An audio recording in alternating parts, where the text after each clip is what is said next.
이 코드 팀에서 다들 지저분하다고 리팩터하자고 했어요. 그런데 저는 1년을 그냥 뒀습니다.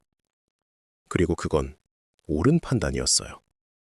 지저분한 게 문제가 아니에요. 문제는 그 지저분함이 얼마나 자주 저를 붙잡느냐죠.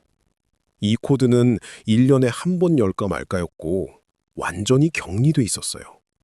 부채로 치면 이자가 거의 0이었던 겁니다. 그래서 오늘의 핵심.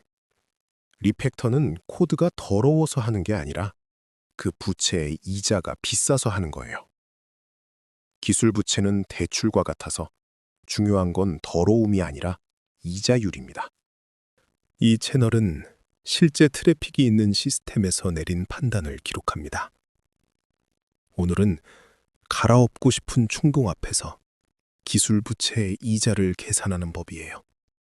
이자는 3가지로 잽니다. 얼마나 자주 건드리나, 건드릴 때 얼마나 아픈가, 그리고 틀렸을 때 얼마나 번지나. 이 셋이 곱해질수록 이자가 비싸집니다. 첫 번째, 변경 빈도. 이게 가장 셉니다. 아무리 더러워도 아무도 안 건드리는 코드는 이자가 0이에요. 안 건드리는 코드는 더러워도 공짜입니다. 훅에서 본 그 코드가 딱 이 경우였어요. 두 번째, 수정 고통.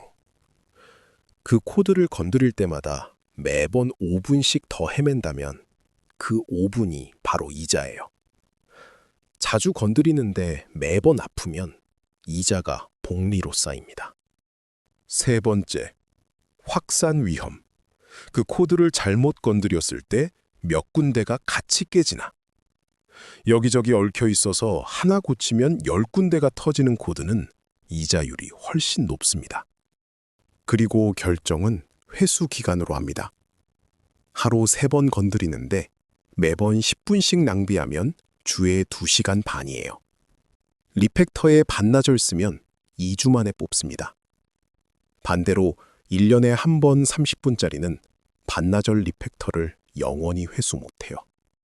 그래서 이자가 비싸고 회수 기간이 짧으면 저는 갚습니다. 리팩터는 미학이 아니라 투자예요. 이 시간을 들이면 언제 뽑는지 회수 기간을 계산하고 시작합니다. 반대로 참는 경우도 분명합니다. 안 건드리는 코드, 곧 삭제될 코드, 그리고 지금 더 급한 불이 있을 때. 특히 곧 죽을 코드는 아무리 더러워도 리팩터하지 않아요. 갚기 전에 사라질 부채니까요. 피해야 할 것도 있어요. 미학적인 이유만으로 하는 리팩터, 그리고 한 번에 다 갈아엎는 빅뱅 리팩터.